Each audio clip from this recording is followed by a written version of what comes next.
O'Neill Outside is presented by Rockwell Tools, tools that rock.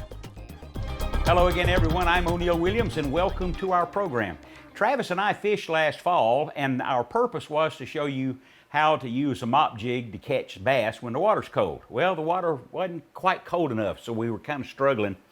So we decided to show you some footage of a bait, the Roadrunner, that the last two Bassmasters Classics was won. You don't use that one enough, neither do I, but you should.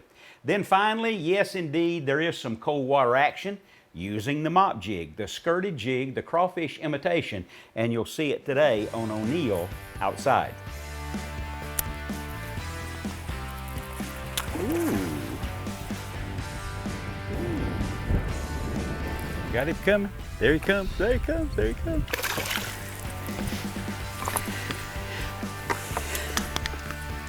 Finally got a bite. Yes. Travis and I are, it's the fall of the year. Water temperature is in the 60s, 67 to be precise. And so we're kind of searching to see what might work. This is Randy's Runner. It's a horsehead jig. It's a Roadrunner with a spinner and a plastic trailer. And there's the bass that it caught. At this temperature in the fall, it's October, you may have to search around. I'm throwing something like this. Travis is throwing a jig, and let's see what happens. All you do is kind of throw it out and reel it back. And this one goes back. Well, it's not a big fish, but nevertheless, it's getting bit. The last two Bassmasters Classics have been won on a Roadrunner like this. Just a Roadrunner, little guy. I'm supposed to keep this, so hold on. The last, as I understand it, I wasn't there, I'm not good enough. The last two Bassmasters Classics was won on a Roadrunner. Casey Ashley Won it, the last one. right, and before that was Randy Howell. yep, there you And go. they won it on a Roadrunner. Throw it out, find the bottom, and reel it back. And Travis has got on a mop jig, or just a jig really, and we're trying to find out what works. A lot of times you just have to kind of search around when you get started. And with this bait, as I understand it, they just made a cast, Randy and Ashley.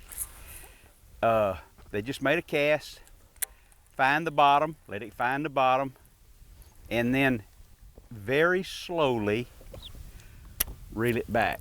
Well, let me add something to that. Okay. It was also cold, Yes, really cold. wintertime. That was when the boats were freezing to the trailers. Kind of cold. Like that one. It worked. Isn't that something? I tried. You too? I turned around to see what you had, and I'm just cast it out. he pulled my skirt down. It sure did. Find the bottom and reel it back. Multiple. Well, we hadn't still found out what they're going to bite. Well, they're going to bite both. It appears so. O'Neill Outside is brought to you by Bass Pro Shops, Boat US, Loyal Pet Food, and the Whitetail Institute of North America.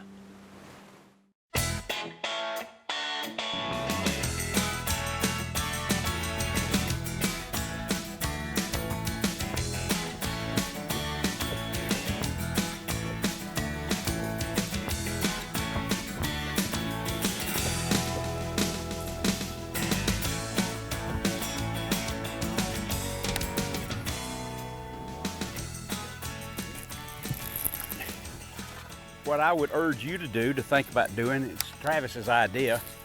Get back in a little bit deeper water. The Roadrunner is not going to be of the color in this kind of water. You need something with some color to it.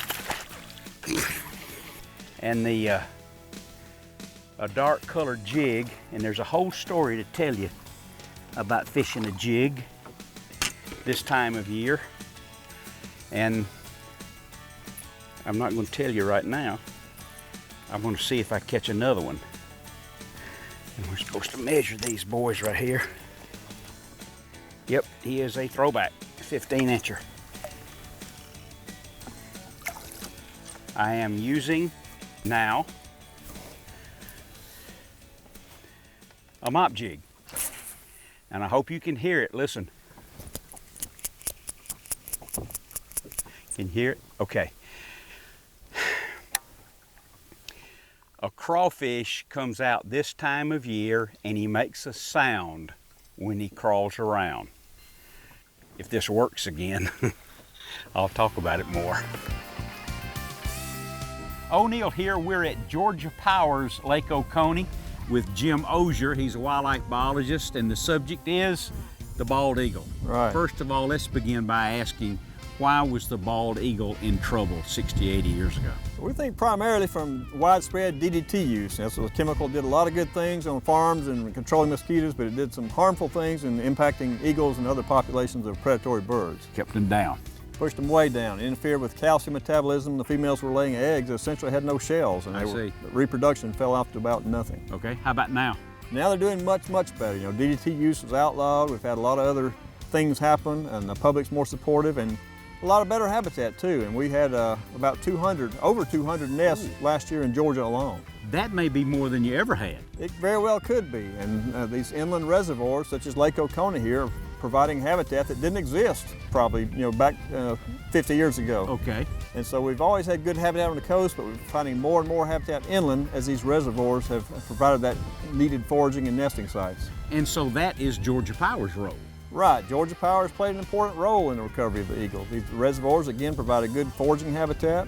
The trees around the edges of these reservoirs are providing good nesting habitat, and it's really helped to have these populations coming back. Many of the nests are actually on Georgia Power lands. Others are on different lands. They're also on these same reservoirs. So, we've been good partners in bringing this eagle back. So Georgia Power plays its role, as always, for wild places and wild things, and we all benefit. All throughout the year, I'm very, very fortunate to get to go with professional fishermen, guides, tournament guys, and so forth, and I ask them lots of questions, and boy, did I get surprised not long ago. I was fishing a deep water brush pile with a pro. He's a really good fisherman. And he told me where the brush pile was. We motored over it slowly, then let it settle down as to its location. We even marked it so that the cast would be right into the brush pile. Sounds good so far. Then he said, we need to change the cast because the sun is behind us. Now the brush pile was about 25 feet deep, but he was so professional with it, he moved around so the sun was in our face. And I thought, do you think it's going to affect the bite for the shadow to be over that deep? Absolutely. The boat cast a huge shadow. Will it turn off the fish in the brush pile? I don't know. Will it get you an extra bite or a catch out of the brush pile to have the sun in your face instead of behind you? I don't know, but he thinks so, and now I do, and now maybe you do too. And that's your True Turn Tackle Tip of the Week. Oh, that was a fish. I thought I was coming over a limb. Sometimes it'll trick you. Well, I thought I kept bumping up next to that limb, so I didn't set the hook, and then it started moving because I was on the side of the limb. Sometimes it'll bounce down and feel like a fish. I haven't fished a jig since the last time I was here. So, it kind of takes you a minute to get. What was the water temperature you had? It was a little bit colder than what it is right now, but I mean, I use these Mop Jigs all the time. I use them all year. It slows down a lot in the summertime, but if you need a big fish bait that you can fish slow, and if you're not catching anything, usually it's because you're going too fast. Even in the summertime, throwing spinner baits, you're not catching fish, you're fishing too fast. And a mop, or just not the right spot. and But a jig automatically slows you down, it makes you slow down. and you It makes you fish it slow because of what it is. You're fishing, you're bumping along the bottom, and it, looks like a crawfish or whatever it may look like to them. That little bit of noise, they come over and look at it. Say, oh, the fish doesn't know what time of year it is. He knows it's warm, but look, if you put a bait in front of him, he's gonna bite it. let's take a look. I bet we have a tape of it. What do you bet? I'm sure we probably do. Watch that. Oh.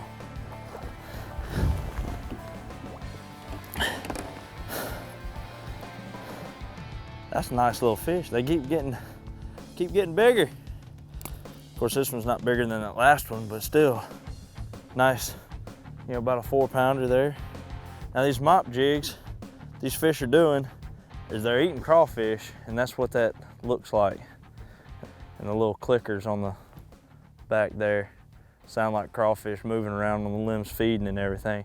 And the crawfish come out when the water gets below about 60 degrees. So as soon as it hits 65, that's what I start fishing with, and it's working. I'll put this one back.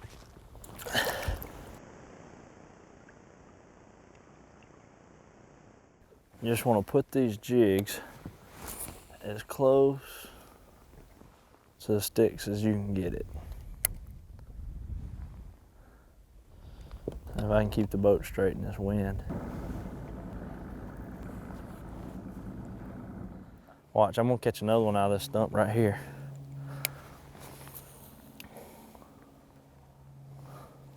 Fish as close into this structure as you can. Get right in the middle of it.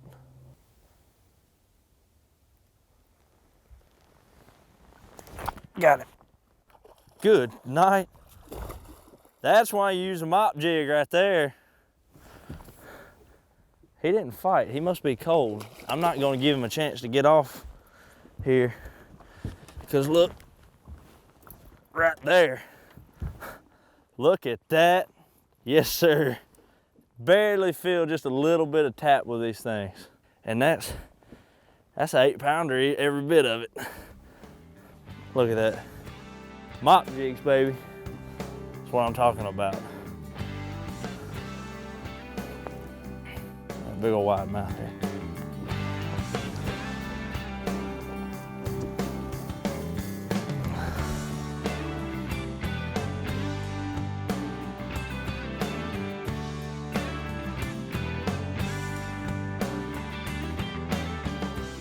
Good one?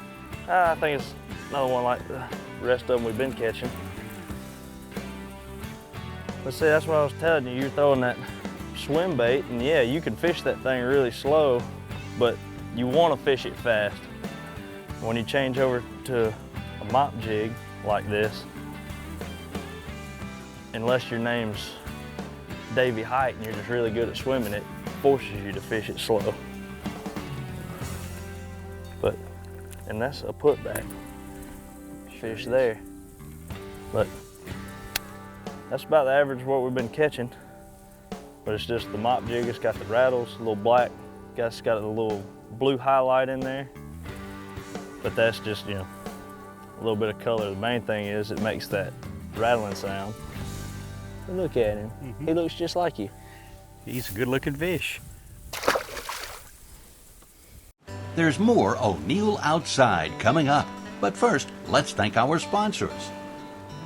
Year One, Tracker Boats, Bug Band Repellent, Bojangles, O'Neill Outside Spices and Seasonings, and by ExploreGeorgia.org, the official Georgia tourism and travel site. Now, let's join O'Neill for this week's Big Green Egg Wild Game and Fish recipe. Today's recipe is very simple. It's grouper on the grill. Now it gives me an opportunity, and I have more to do about this, for us to talk about the big green egg for a moment. You may not understand. Now it's a grill, but I put on what's called a plate setter. It's now called a convector because it changes the airflow from the charcoal below, which is natural charcoal. I'm going to take this cut of grouper. You can use striper, anything you want, anything that you can buy, anything that you may have caught but it needs to be a nice thick piece because we have other things we're going to do to it. I put on some O'Neill Outside seafood seasoning, and I'm going to put it on the fish griller here. And in about 4 minutes, I'll be back and show you what's next. A great way to make an average piece of fish on the big green egg, and you put it over rice, and you add pineapple salsa.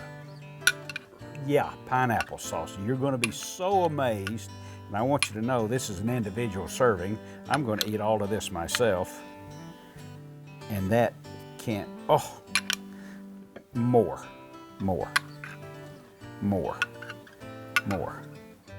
Oh. Want the recipe? I bet you do. O'NeillOutside.com, BigGreenEgg.com, recipes. The Big Green Egg, the ultimate cooking experience.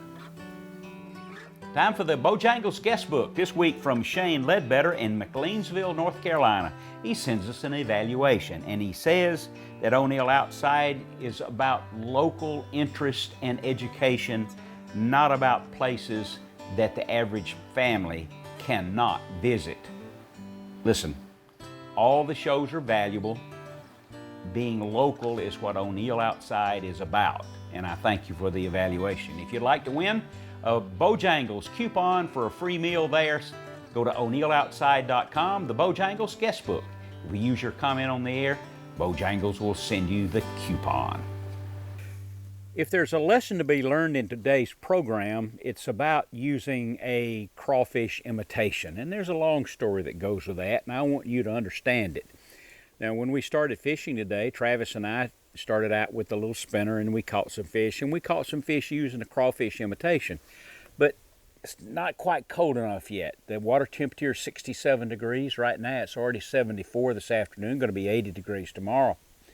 But I want to encourage you with some examples to use a crawfish and why. Number one, all throughout the summertime, the crawfish are in their little mud chimneys in rivers and in lakes, and they build a little chimney and they lay their eggs inside the chimney.